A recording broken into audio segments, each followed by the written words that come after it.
Hello and welcome to the Scatterable channel, and today I want to show you guys Orion, your next $600 gaming PC designed for 1080p 144 frames per second gaming for Fortnite, Call of Duty Warzone, CSGO, Rainbow Six Siege, and Apex Legends, along with some Twitch streaming and some basic video editing for your meme compilations. All thanks to my killer CPU and GPU combo.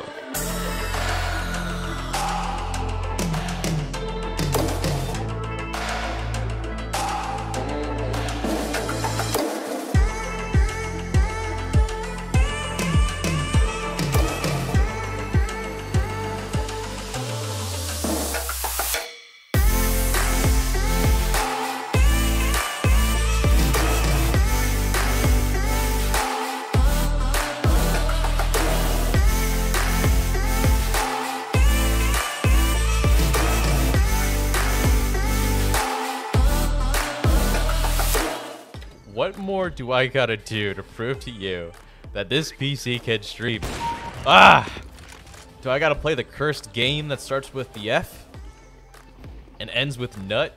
First up, if you'd like to learn how to build this gaming PC, I do have a tutorial video linked in the description below, as well as the card here, to show you guys how to build this PC step by step, even if the parts are a little bit different. Despite that, the building process is still gonna be the exact same. I mean, you can just check out the interior layout. They're both pretty similar, so no worries on that. But if you somehow need a more exact tutorial, I do have a TikTok series on my TikTok showing how I built this exact PC in 12 parts, so you're welcome to check that out as well. And if you're not willing to look up any of those, then I guess you're welcome to wait for the glorified looking Wi-Fi router and small black mini fridge coming out 5 months from now, and I guess game on those. Or you can just build this PC and get straight to gaming right away. Now, a quick update for my fans who enjoy my PC build videos. The reason why I haven't produced a build guide like this with a dedicated graphics card for a super long time is because of how dodgy PC part stock and prices have been lately. And to be real with you guys, I'm not comfortable with putting out a PC build guide if you guys can't build it, because where's the fun in those if you guys can, of course, build them for yourselves? I emphasize quality over quantity with my build guides. I'm not trying to meet a quota or anything. So hopefully you guys understand the weight, which is why I have this first build guide here, which I think the majority of you will be able to build and spec out for yourself currently using Amazon, Newegg, and other websites. Anyways, with that out of the way, let me go ahead and show you guys the PC parts that I chose for the $600 gaming PC, and then talk about how to set it up for streaming using OBS or Streamlabs, and then get into the gaming, streaming, and productivity benchmarks with this PC here, and then I'll wrap up the video with the things that I liked about this PC and the things that I didn't like, or things to watch out for if you build this PC for yourself. And with all that said, here is a word from our sponsor. So if you're looking at building this gaming PC for yourself, I would highly recommend taking a look at Micro Center, because at least for them, a lot of their components are in stock on their store, and better yet, they're actually for their advertised prices. And something really cool you can do if you live near a Micro Center is you can spec out the PC you want to build using their PC part builder on their website, order those parts, have them shipped to your nearby Micro Center store, and pick them up right there and either build the PC there with their help or build it yourself at your house. And that's just a much better process than trying to just go through Newegg or Amazon right now with how dodgy their stock has been.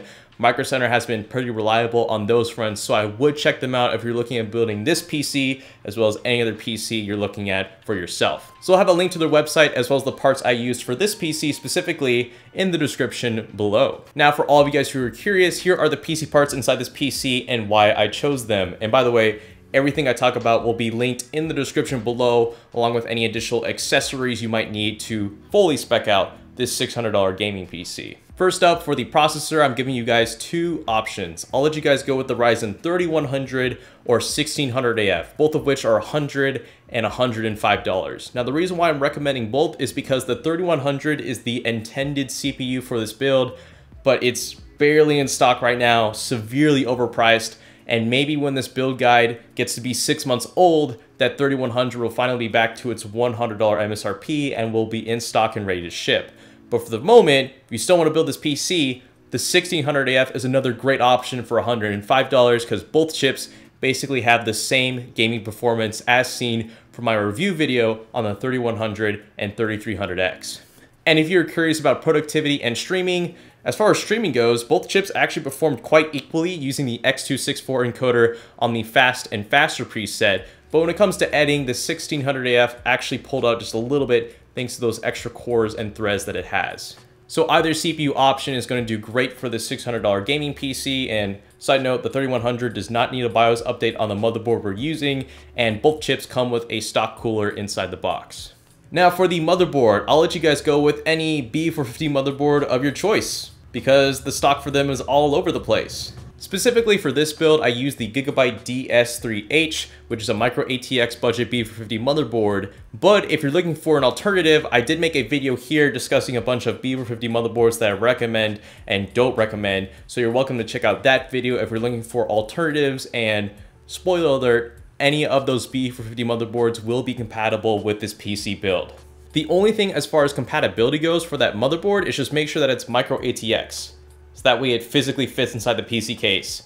Besides that, you should be good. Though a quick word of warning, if you are looking to upgrade to Zen 3 in the future, I would definitely err on the side of a beefier B450 motherboard or just going right to a B550 motherboard, since those chips are going to require more wattage and more VRMs and just a higher quality board altogether. So if you're in that boat, you can either go with a B550 motherboard or with a B450 Max series motherboard from MSI.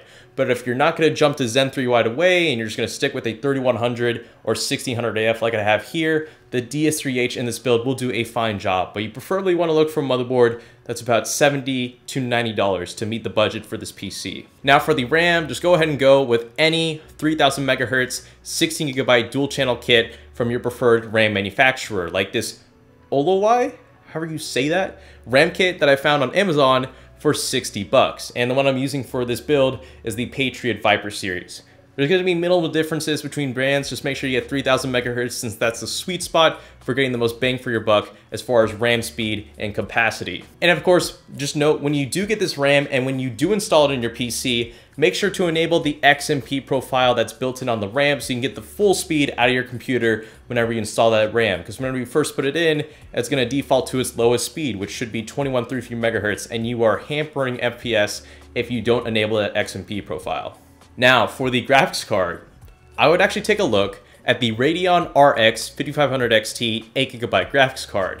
I recently reviewed this graphics card in my best GPU roundup video that I produced not too long ago in the budget graphics card price range, and I found out that the 5500 XT 8GB is actually a card that's gotten better over time for $200 and now outperforms the 1650 Super RX 580 8GB and probably matches the RX 590 in terms of performance.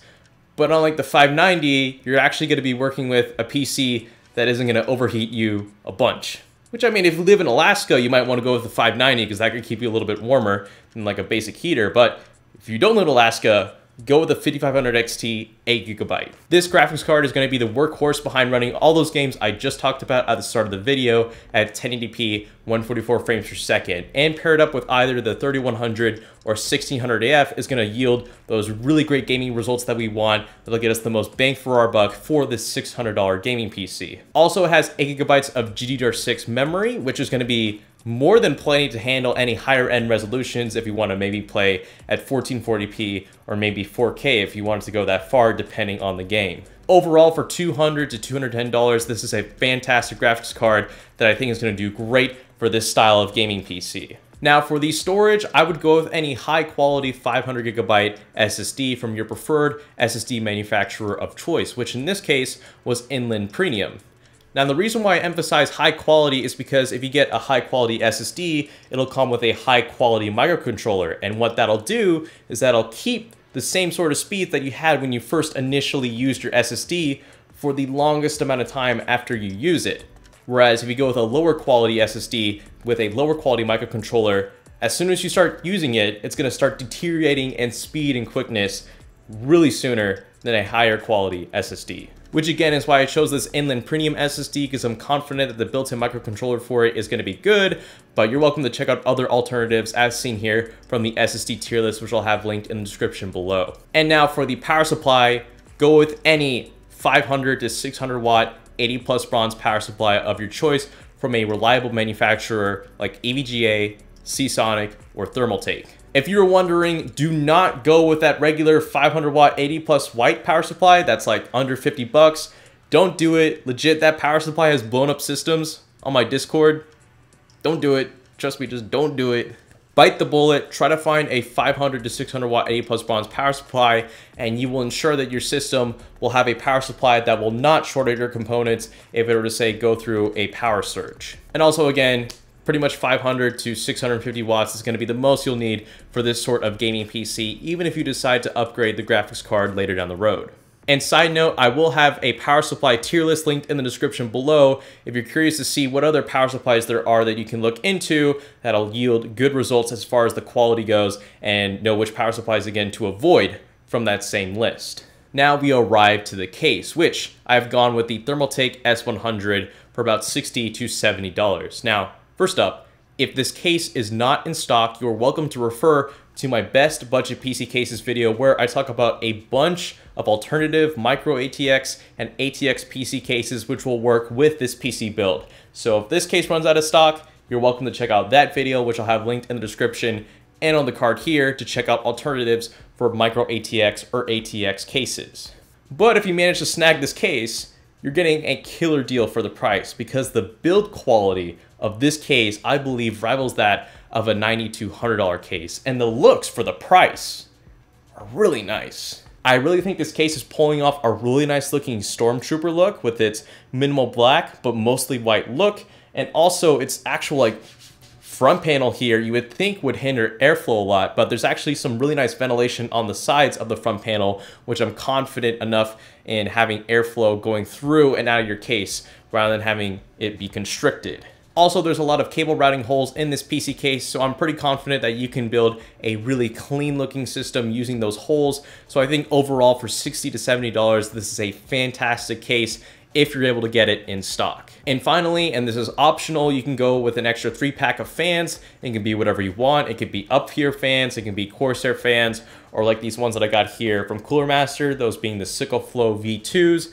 Or you can just stick with the stock fan in this PC case, but here are the side-by-side temperatures of either just sticking to the single case fan in this PC or going with a 3-fan pack, having 2 front intake and 1 exhaust. So you can make up your mind on that. Going with a 3-pack is of course going to increase the price of this PC, but you are also welcome to stay with that single stock fan if you can't afford it initially, but I would recommend picking up some more fans for this PC. And now, if you want to stream Fortnite or any other Battle Royale title, here's how you do it. So download OBS or Streamlabs, it doesn't matter. Go to settings, output, set output mode to advanced, set your encoder to X264, change your CBR bitrate to whatever your internet can handle based off Twitch's bitrate guidelines, and then set the CPU preset to fast once you're done, and that is it. You are ready to get to streaming. So with those stream settings, you can stream most games at the graphical setting of your liking without any noticeable frame drops, since the 3100 and 1600 AF will be doing all the processing for that stream. Which again, I think will yield some really nice results, and don't feel ashamed if we're not going with NVEC in this system. I think X264 with the fast preset is still going to do a great job when it comes to quality. Though if you notice any frame dips or any lagging, I would first make sure you're using game capture to capture and stream your game and not display capture. Display capture has a lot more latency versus game capture, and the other issue could be that your Wi-Fi is just trash. Because if you look here at this footage here, I'm streaming perfectly fine on this PC with no frame drops and no lag, but my internet is really good. So if your internet is really poor, that could explain why there could be any sort of lagging or frame drops for your stream. So you might want to look into upgrading your Wi-Fi first before possibly considering streaming with this PC. And with that all out of the way, here are the benchmarks for this $600 gaming PC build, which first, I just want to let all of you know that all these benchmarks are authentic because I am capturing all the footage using an external capture card, so it doesn't hinder the performance of the PC in any way with like using AMD Relive or any other built-in recording software. So with all that being said, here are the benchmarks.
And now we are brought to the final part of this video, going over my personal pros and cons with this $600 Orion gaming PC. Your motherboard choice will affect your Zen 3 compatibility later down the road, so if you do decide to stick with the DS3H motherboard that I used in this build guide for this PC, then you'll probably have to upgrade to a B550 board to move up to Zen 3, since the DS3H is a low-tier B450 motherboard and probably can't handle Zen 3 that well. Secondly, the game storage on the 500GB SSD of your choice plus Windows could be an issue later down the road if you're one of those people who play COD Warzone and are constantly going through 50GB updates all the time. So if that's you, I'd recommend getting a spare or reusing an old 1TB hard drive in addition to this PC to avoid any sort of shortages when it comes to storing all of your really large game file sizes. And lastly, stock for the motherboard, processor, and power supply for this build is going to be all over the place, so just anticipate that if you are going to be building this PC. So make sure you inform yourself with good alternatives, which can be again found through my other video guides, like the best budget PC cases,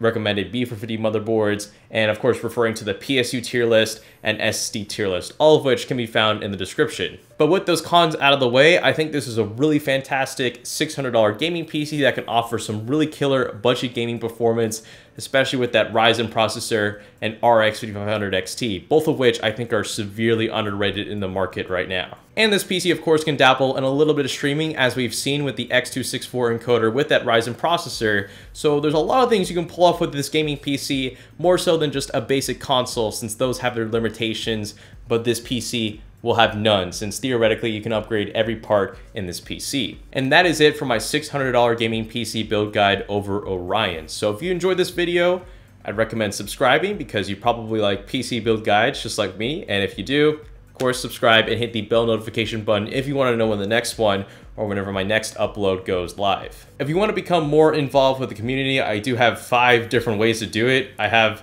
a Discord channel, a TikTok, which by the way isn't cringe, a Twitch channel, which actually is just kind of more for fun, and then a Twitter and Instagram. So you have 5 different flavors to play around with. You should at least find one if you've made it to this point in the video. And with that all said, I think that is it for the video, and thank you for sticking till the end. And if you made it all the way this far, put hashtag end of video gang.